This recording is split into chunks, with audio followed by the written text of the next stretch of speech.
The Philadelphia 76ers are low-key the NBA's most surprising team this year. After they traded away James Harden, everyone thought that the team was cooked. People thought that Joel Embiid was going to request a trade. Nobody really believed in Tyrese Maxey as like the second option. And with the pieces that they got back, everyone just kind of thought the Sixers team was dead. The way that they've started out this season so far, they've been proving everybody wrong. I'll even admit it, like I was wrong about the 76ers. I thought them trading away James Harden and all the drama that was caused by him would be kind of like a domino effect of Joel Embiid getting frustrated and then ending up leaving, which would then lead into like the next era of Sixers basketball led by Tyrese Maxey. But like I said, I was completely wrong. It's looking like Harden was not necessarily the problem with this team. It's more like an addition by subtraction kind of situation. With James Harden leaving the Sixers team, it opened up a lot more opportunities for other players, especially Tyrese Maxey. But before I fully get into it, if you like videos like this and you want to see more of them, make sure to hit that like button. It really helps in the YouTube algorithm. And if you want to see more of my content, you enjoy it, make sure to hit subscribe. I'm making a late push to 1,000 subscribers and a subscription would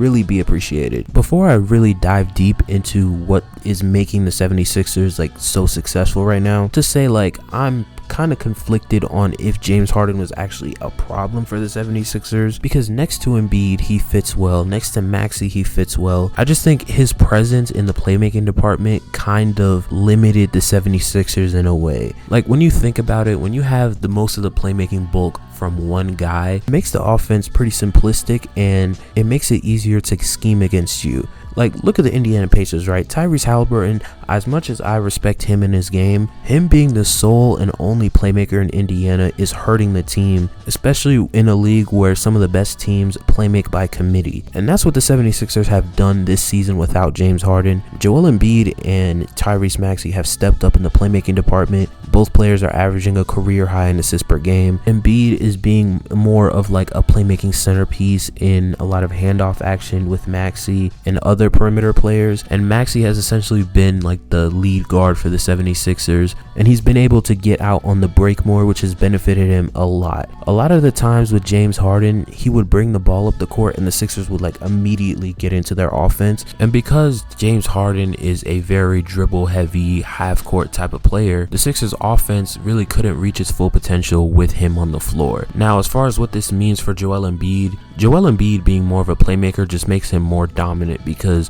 one of the things that he struggled with ever since I would say 2020 has been his struggles with just being able to kick it out to an open guy. This is something that Nikola Jokic dominates at. And no, I'm not bringing up Jokic for no reason. There's a reason why I'm mentioning his name. Both Jokic and Embiid are very dominant on the offensive end. They're both great post scorers. They both work well in the mid-range area. The difference between those two is when Jokic gets double teamed, he can make a skip pass across the perimeter. He can find a guy cutting at the rim, or he can find a guy open. I think a lot of the times with Embiid, he's either not expecting a double to come at him or he's just not prepared for it. And this was incredibly evident in the 2023 playoff series versus the Celtics. Boston took advantage of Embiid's lack of playmaking in that department, and they forced a lot of turnovers. But this season, with Nick Nurse as the head coach, Embiid is having the best playmaking season of his career. And then if you add on top of that, he's having a similar scoring season that he did last year. Embiid is putting up upwards of 33 points per game, and it's looking like he's going to win the scoring title. And both him and Maxey are shooting amazing from the field. And the thing is, this new Sixers lineup, this new Sixers system, it's not just Joel Embiid and Tyrese Maxey surrounded by shooters. No, it's guys that can shoot, guys that can create a little bit for themselves, and guys that can play make by committee. That's the big thing here. You got a guy in DeAnthony Melton who can do his fair share in playmaking, and he's also a really good defender.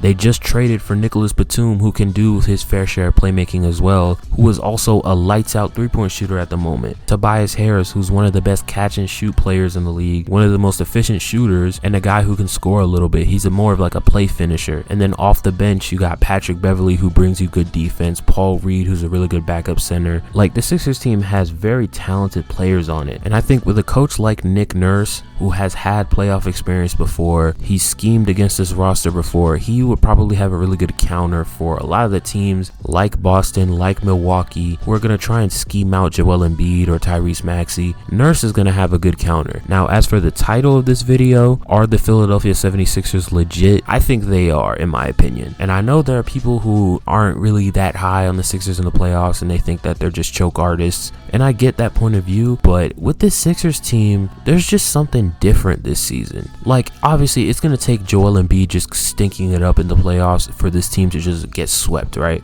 But it's not like Boston is light years ahead of them. Milwaukee, I think they can actually beat Milwaukee realistically in a series. And this is coming from a Bucks fan saying this. I think the Sixers are a threat to us. And my reasoning is similar to what I was saying earlier, that a subtraction of James Harden benefited this roster immensely. Now, that's a lot of added pressure on Tyrese Maxey in a playoff setting, but not only has Maxey been in playoff series before, he's played in these big moments before. Players at this stage in their career, where they're young and they finally get more opportunity with their team, usually thrive in playoff series. Just look at Anthony Edwards, for example. For the years that the Wolves have made the playoffs, he's had some excellent outings, so I'm not really doubting Maxey in that front. But I think with what the Sixers have right now, with Embiid playmaking the way he's been playmaking, with Maxey doing his thing, they're going to be harder to figure out in a playoff setting. I'm being so serious when I'm saying this, but I think if Philly and Boston went and rematched in a playoff series this year, I think Philly can take them to 7 games, especially since Boston's big man position has gotten weaker. And with this new version of Joel Embiid, I don't know if Boston's going to have an answer for him. But again, the playoffs aren't for another like 5 months, so everything I'm just saying is speculation. But that'll be the end of this video. If you enjoyed, make sure to hit that like button. If you want to see more videos like this, make sure to subscribe. Again, I'm on that late push to 1K. If y'all could help me get there, that would be very appreciated. And also down below in the comments, let me know what you think about the Philadelphia 76ers and their start to the season. But that is it for this video,